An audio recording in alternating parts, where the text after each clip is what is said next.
you have to learn how to manage your boss, right? Or how you manage yourself with the boss to kind of make sure that you can help him get to the right place. And that's some of that drama is too much for me to figure out. And again, my view is to always present it faithfully, give him my honest opinions. If he didn't like it, which he often didn't, that's fine. But I felt I was doing my job. And you obviously had a different relationship because yours was more personal, arguably, than mine. But look, that's what we do. That's what you owe not just him, but you owe the country in the role you're playing. We've got probably so many war stories that we could share, we would laugh about together because I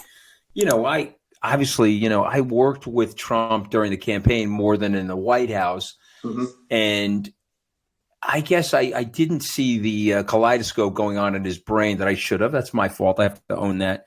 But I want to go over a couple of things, and I'm just going to call it crazy shit. Is that okay? Because people know I'm a profane person. That's an acceptable contemporary. Yes, you accept this. Okay, so this is some crazy shit in A Sacred Oath, your fantastic book. Okay, number one, he proposed going after the cartels and said no one would know it was us. He suggested bringing the military to shoot protesters. You can't get more authoritarian than that. That would have been like Tiananmen Square. He proposed military action in Venezuela. He proposed a blockade of Cuba. I know from other sources inside the White House, he asked people, well, what if we nuked Tehran? I mean, the guy was like, now, Trump would always say that he was just kidding or all this other stuff, but he's the American president saying and spewing this sorts of nonsense. So now, you're a rational guy. You have a phenomenal reputation and you're very well read. How do you respond to this? And I'll again call it crazy shit. So how do you respond to crazy shit like this, Mark? Well, part of the challenge too, I might add though, is you had many folks around him enabling or amplifying. Yes, no question. Yeah, no, they were his sycophants. Exaggerating those ideas. So that was also presented another complication for a number of folks in the administration who were trying to kind of manage this, if you will. So look, I think you have to go back in all things, whether it's the military, government, corporate life, and I've served in all three. What are your core principles and what's the mission of your institution? And stay true to those things. And I always felt that I owed the president my honest advice. I owed him options more than just one that he might choose or propose, and try and figure out how do I help him advance the policies that he was elected for, but do so within certain guardrails, if you may, that have been long established with regard to our Constitution, of course, the law, and the norms of accepted behavior, if you will. So that I kind of viewed that as my job because I had not just a responsibility to the country, but also to my institution, to the people who work for me, both civilian and military. All these different factors play in when you're in these jobs. And you experienced it as well during your tenure at the White House. There are a lot of stakeholders, a lot of people with different opinions and different agendas, oftentimes not, a lot of times they're personal agendas, unfortunately. And those are other things that you have to work around. I mean, you see, this is why you lasted longer than me because you're like such a diplomat. I used to fight with him and say, are you effing crazy? And he would look at me and then he would say, oh, well, I'm just kidding. I'm like, well, you don't sound like you're the American president.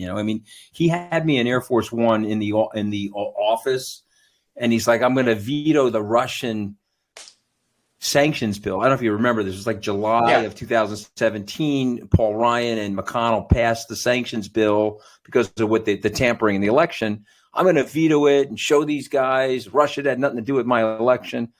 I'm like, they're going to call Chuck Schumer and override the veto. And then he looks at me. He's like, they can do that? I'm like, yeah, they can do that. Then he calls McCann, the White House, he's calling him from the Air Force One, and he's asking him if they could do that. Yeah. Of course, McCann says that they can do that, and then he looks at me and goes, oh, you're a smart cookie. Next day, he he signs the bill. Kushner asked me, well, how the hell did you get him to sign it? I said, I told them they were going to get an override. These are his teammates. But you were doing exactly what you should do. Just what I said. You were being honest with him, your best advice, and you were giving him information that he didn't have, that somebody else might not have told him. But Jared said something very telling, Mark. He said, you can't talk to him like that because now he knows that you know something that he didn't know, and he's so insecure that he's going to say, oh, Anthony's out there telling people that I'm an idiot, that I don't know. You don't talk to him like that. I said, he goes, I couldn't get him to sign it for 6 weeks. I said, well, why didn't you just tell him they were going to override? He goes, you can't talk to him like that. And you know exactly what I'm talking about, because McMaster and I, McMaster was trying to explain to Shia and a Sunni the difference between the two Muslim faiths, the sects, and he got pissed off because he felt like he was being lectured to. You follow what I'm saying? Look, there is a way to do it, and I said this a couple times. You have to learn how to manage your boss, right? Or how you manage yourself with the boss to kind of make sure that you can help him get to the right place, and that's part of the art. Some of that drama is too much for me to figure out, and again, my view is to always, present it faithfully, give him my honest opinions, and if he didn't like it, which he often didn't, that's fine. But I felt I was doing my job, and you obviously had a different relationship because yours was more personal, arguably, than mine. But look, that's what we do. That's what you owe not just him, but you owe the country in the role you're playing. I guess I have to ask you this. I hope you don't mind me asking you this, because I have to ask this of myself, and so I've got to, and if it's a little bit of our support group thing. So what were you thinking? Okay, because my friend Vinny Viola, he looked at the situation. He was offered the Secretary of the Army. He said, not for me. I made the mistake of ego. I think you were thinking about service, right? You were like, okay, how can I better the country, right?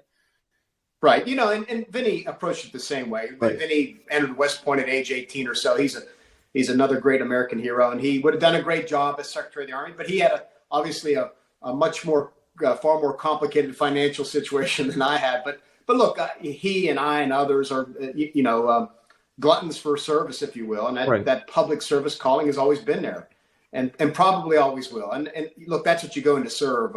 You go to serve your country. Again, not necessarily a president or a party or a philosophy, but your country. And that's why it was, it's been so unfair. And this happens every cycle, both sides of the party. Is people start casting blame and name calling about people who choose to serve. And I think that's wrong. It's unfair. There are some who deserve it, but it's a minority. But most people go to serve their country. I'll tell you that you and I obviously have a mutual friend. We didn't start out so friendly because he fired my ass. Okay, that was General Kelly, but we've become very close friends, and he is incredibly fond of you. I was in Iowa at a public speaking event with him, and he said, you and Mark Esper would get on. You got to get together with Mark. So it was fortunate that we were able to connect with each other. Well, he's a great man. He's given his entire life to the country. His son served. He lost his son in combat for the country. Yes, he's a Gold Star. He's a 4-star general, Gold Star family member.